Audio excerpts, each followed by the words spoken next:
الصلاۃ والسلام علیک یا سیدی یا رسول اللہ وعلی آلہ و اصحابہ یا سیدی یا حبیب اللہ اللہم صلی علی سیدنا و مولانا محمد وعلی سیدنا علی وعلی سیدتنا فاطمہ وعلی سیدتنا زینب وعلی سیدنا حسن وعلی سیدنا حسین وعلی آلہ وصحبہ وبارک وسلم۔ اللہ تبارک و تعالیٰ کا کروڑ مرتبہ شکر ہے اور لاکھوں مرتبہ درود و سلام کا نذرانہ تاجدار کائنات صلی اللہ علیہ وآلہ وسلم کی ذات مبارکہ پر۔ آج آپ کے سامنے کربلا کا جو امت کے نام پیغام تھا، جو سبق تھا، ہمیں کربلا کیا سکھاتی ہے، کربلا ہمیں کیا میسج دیتی ہے، یہ چند باتیں آپ کے گوش گزار کرتا ہوں۔ اللہ کریم کے حضور گواہ ہے، اللہ رب العالمین میری حاضری کو قبول فرمائے اور جتنے سامعین ناظرین سن رہے ہیں اللہ تبارک و تعالیٰ ان پر اپنا خاص فضل و کرم فرمائے اور سب کو عمل کی توفیق عطا فرمائے۔ حضرت امام حسین علیہ السلام نے کربلا کے میدان میں حق کا ساتھ دیا اور حضرات تاریخ انسانیت میں حق اور باطل کے بہت سے مارکے بپا ہوئے ہیں، مگر جو واقعہ کربلا ہے وہ حق اور باطل کے مابین اپنی جان کے اعتبار سے ایک منفرد واقعہ ہے، اور یہ واقعہ ایسا واقعہ ہے جو انقلاب آفرین ہے، اور یہ واقعہ کربلا ایسا واقعہ ہے جو نئی سوچ اور نئی فکر کو قوت اور طاقت بخشتا ہے۔ اور اس واقعہ کربلا کا خلاصہ یہ ہے کہ اس میں ایک ظالم شخص نے، ایک جابر شخص نے، اس نے اپنی حکومت کی حمایت اور سپورٹ کے لیے حضرت امام حسین علیہ السلام سے ڈیمانڈ کی کہ وہ میری سپورٹ کریں، میری حکومت کی حمایت کریں۔ اس واقعہ سے ہمیں کے دامن میں بہت سارے امت کے لیے اسباب موجود ہیں۔ جب اس نے کہا، یہ ڈیمانڈ کی امام حسین علیہ السلام سے، حضرت امام حسین علیہ السلام کو پریشرائز کیا کہ وہ میری حکومت کو سپورٹ کرے، میری حکومت کی حمایت کرے، تو حضرت امام حسین علیہ السلام نے ایک اصولی موقف اپنایا کہ انہوں نے حق کا ساتھ دیا اور باطل کا انکار کیا، اور پھر اس پر آپ نے سٹینڈ لیا، اس پر کھڑے رہے، حق کے ساتھ کھڑے رہے، ڈٹے رہے، اور آپ نے یہ اصولی فیصلہ کر لیا کہ میں نے نہل شخص کی جو ہے اس کو قبول نہیں کرنا، میں نے اس کی بیعت نہیں کرنی، تو آپ نے اس نہل شخص یعنی یزید لعنتی کی بیعت نہ کی، اور اس کے لیے آپ نے جو قربانیاں پیش کی، جب ہم اس کا تصور کرتے ہیں تو روح انسانی کانپ اٹھتی ہے۔ اسی طرح اہل کوفہ نے آپ کو اسی دوران بار بار خط لکھے، خطوط لکھے، بار بار جو ہے آپ کو دعوت پیش کی اور منت اور اصرار کیا کہ آپ تشریف لائیں کوفہ، ہمیں آپ کی ضرورت ہے، ہمیں آپ کی ضرورت ہے، اور ہم آپ کے مکمل ساتھ ہیں، ہم آپ کی مکمل سپورٹ کرتے ہیں۔ حضرت امام حسین علیہ السلام کوفہ کی جانب جب چلے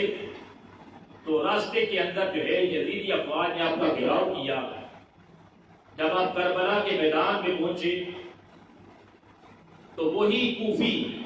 جو پہلے حضرت امام حسین علیہ السلام کے ساتھ تھے، جو کل تک حضرت امام حسین علیہ السلام کے ساتھ تھے، اور جنہوں نے خطوط لکھ کر اور بار بار دعوت نامے پیش کر کے حضرت امام حسین علیہ السلام کو بلایا، وہی جو تھے اس یزید لعنتی کے ساتھ اس کی افواج میں شامل ہو گئے، اور پھر انہوں نے حضرت امام حسین علیہ السلام کے رفقاء، اہل و عیال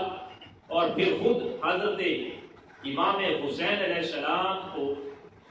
بڑی بے دردی کے ساتھ شہید کر دیا۔ حضرات لیکن اس پورے واقعہ کربلا کے دوران جو مسائل، جو مشکلات کے روبرو کھڑے ہو کر حضرت امام حسین علیہ السلام نے موقف اپنایا، جو اصول اپنایا، جو اصولی فیصلہ کیا، آپ اپنے اصول سے، آپ اپنے موقف سے نہیں ہٹے، اور آپ نے اپنے موقف پر، اصول پر کوئی کمپرومائز نہیں کیا، کوئی سمجھوتا نہیں کیا، اور یہ کہ آپ نے حق کا ساتھ لیا، اپنے ارادے پر جمے رہے، حتیٰ کہ آپ نے سب کچھ قربان کر دیا، لیکن حق کا علم آپ نے بلند رکھا۔ اور جب حق کا علم آپ نے بلند رکھا تو پھر یہی وجہ تھی کہ حق کا علم بلند ہونے کی وجہ سے آپ نے اس نہل شخص کی نہلیت کو قبول نہ کیا، اس کی بیعت نہ کی۔ اور اسی طرح حضرات، یہ جو کربلا ہے، اس سے ہمیں، اس کے دامن میں ہمیں جو سبق ملتا ہے، جو ہمارے لیے لیسن ہے، وہ یہ ہے، جو پیغام ہے کربلا کے دامن میں، میں چاہتا ہوں کہ آپ سب اس کو پیش نظر رکھیں۔ پہلا جو بات ملتی ہے، پہلا جو سبق ملتا ہے، جو پہلی بات ہے، جو پہلا سبق ہے کربلا کے دامن میں جو ہمیں ملتا ہے، وہ یہ کہ جب بھی وقت آئے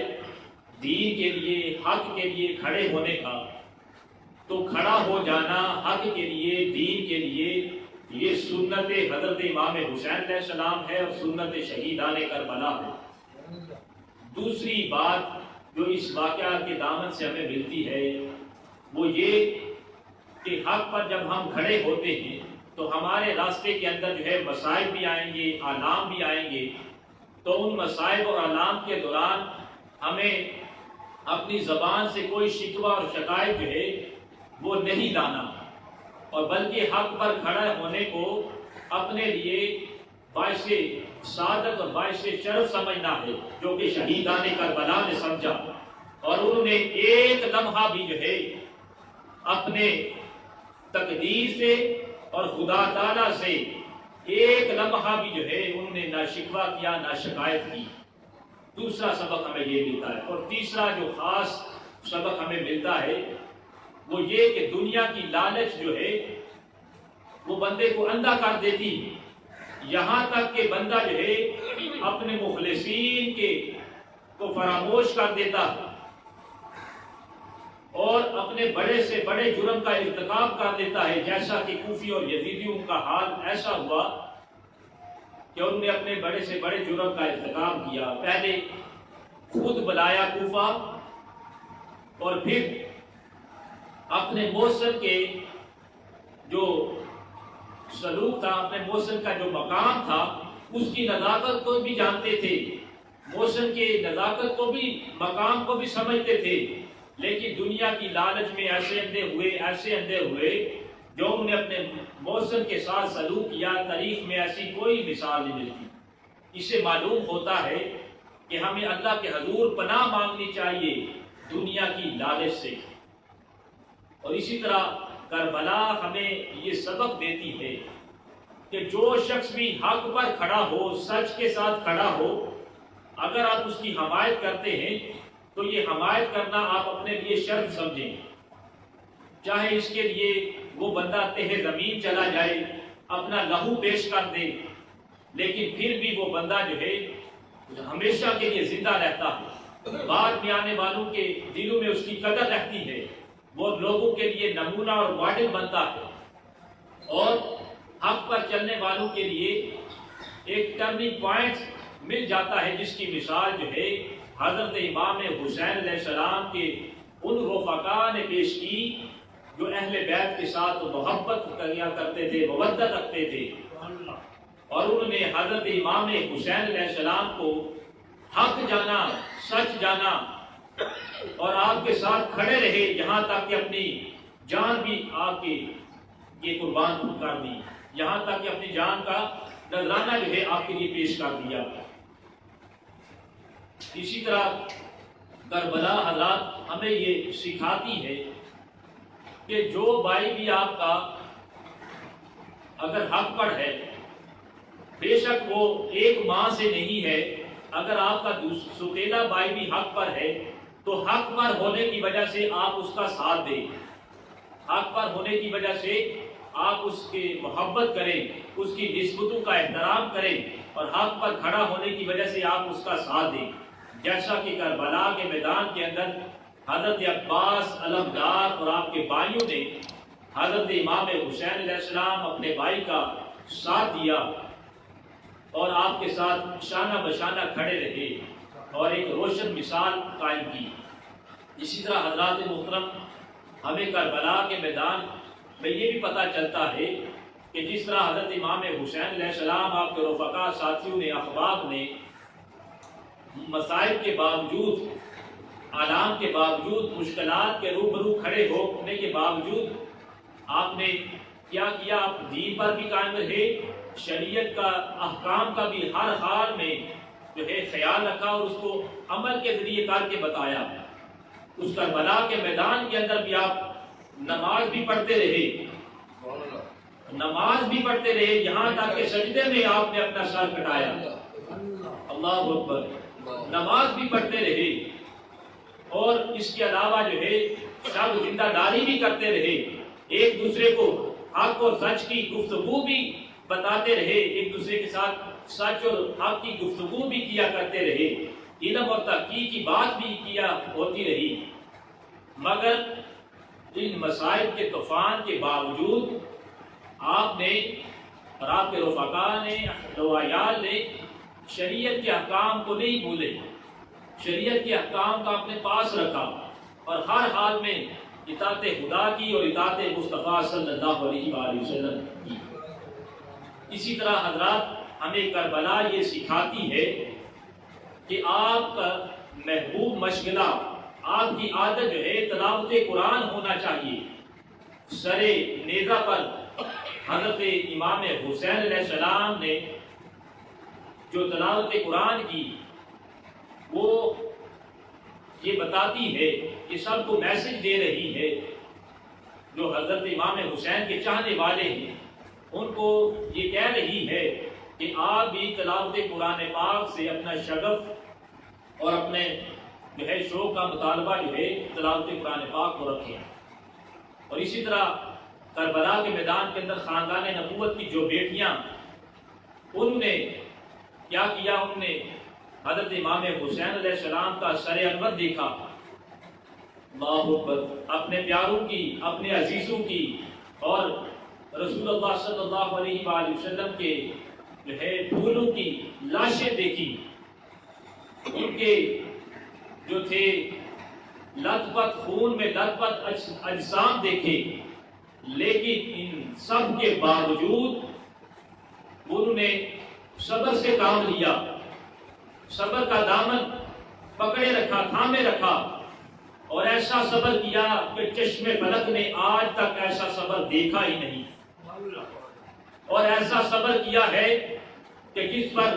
فرشتے بھی جو ہے فخر کرتے۔ انہوں نے خاندان نبوت کی بیٹیوں نے سب کچھ دیکھنے کے باوجود انہوں نے واویلا نہیں کیا، نوحہ نہیں کیا، سینہ کو بھی نہیں کی، بلکہ سب کے باوجود وہ یہی کہتی رہی کہ مرضی مولا ادہم اولا، کہ ہم اللہ کی رضا میں ہمیں عزیز ہے، ہمیں اللہ کی رضا جو ہے وہ عزیز ہے اور ہم اللہ کی رضا کے اندر راضی۔ یہ انہوں نے جو ہے ہمیں بتلایا کہ جب اس طرح کا ماحول بھی آ جائے تو پھر اس طرح جو ہے صبر کرتے ہیں۔ یہ پیغام دیا، اس سے یہ سبق ملتا ہے آج کل کی ہماری بیٹیوں اور بہنوں کو بھی کہ جو تھوڑی سی مصیبت آئے، مشکل آئے تو گھبرا جاتی ہیں اور دائرہ کار سے باہر نکل جاتی ہیں۔ ان کو یہ میسج مل رہا ہے اس بات سے کہ اگر تم پر کوئی مصیبت ٹوٹ پڑے تو کربلا کے میدان کے اندر کھڑی سیدہ زینب سلام اللہ علیہ کی طرف دیکھو، خاندان نبوت کی دیگر بیٹیوں کی طرف دیکھو۔ جب تم کربلا کے میدان کے اندر سیدہ زینب سلام اللہ علیہ دیگر خاندان نبوت کی بیٹیوں کی طرف دیکھو گی تو تمہیں صبر ملے گا، اور پھر تم صبر اور استقامت کو تھامو گی، اور صبر اور استقامت کو تھام کر تم جو ہے اپنا وقت گزارو گی۔ حضرات، آج ہم سب کو یہ ضرورت ہے سمجھنے کی اس بات کی کہ امام حسین علیہ السلام کا نظریہ کیا تھا، آئیڈیالوجی کیا تھی، کربلا کے میدان کے اندر کیا نظریہ تھا۔ آپ کا نظریہ یہی تھا کہ حق کا اور اہلیت کا ساتھ دینا ہے، حق کا ساتھ دینا ہے، اہلیت کا ساتھ دینا ہے، اور نہ حق کا نہ اہلیت کا، ظلم کا، جبر کا مقابلہ کرنا ہے، پھر اس کے لیے چاہے اپنی جان بھی قربان کرنی پڑے اس کے لیے بھی تیار رہنا ہے۔ تو یہ بنیادی سبق تھا جو ہمیں کربلا کے میدان سے ملتا ہے، اور جس سے امت کی تقدیر اور قسمت بدلتی ہے۔ آج ضرورت ہم سب کو یہ ہے، اس بات کی ہے کہ ہم اسی نظریے کو، اسی رستے کو جو حضرت امام حسین علیہ السلام کا کربلا کے میدان میں تھا، جو شہیدان کربلا کا تھا، اسی نظریے کو اور اسی رستے کو ہم بھی کاش اپنائیں، اور اگر ہم نے اپنا لیا تو ہم نے سب کچھ حاصل کر لیا، دین بھی، دنیا بھی، آخرت بھی، سب کچھ ہمارا سبر جائے گا۔ اللہ کریم کے یہی حضور یہی دعا ہے، اللہ کریم ہم سب کو حضرت امام حسین علیہ السلام کا جو کربلا کے میدان کے اندر جو نظریہ تھا، جو رستہ تھا، اس پر ہم سب کو چلنے کی توفیق عطا فرمائے، آمین۔